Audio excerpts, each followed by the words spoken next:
La justice va-t-elle enfin solder le passé de l'affaire Smoby et de son ex-PDG Jean-Christophe Breuil? Lundi, le tribunal correctionnel de Nancy, spécialisé dans les affaires financières, rendra sa décision concernant l'ancien patron de Smoby et 5 cadres ou anciens collaborateurs de l'entreprise. En octobre dernier, pendant 7 jours, la justice avait décortiqué les montages financiers souvent opaques qui liaient ces professionnels du jouet.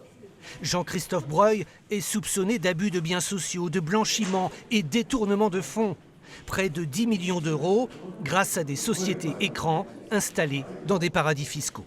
Ce qui s'est passé, c'est qu'on se rend compte qu'il y a une personne qui a pris des bonbons dans le sac et puis qui les a cachés dans un autre sac pour pas que les gens le voient. C'est aussi simple que ça. C'est aussi simple que ça.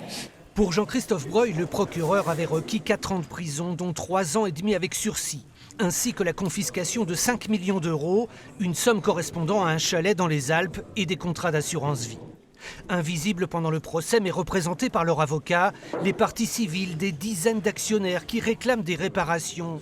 Smoby, coté en bourse, n'avait pas transmis les bonnes informations sur sa santé financière.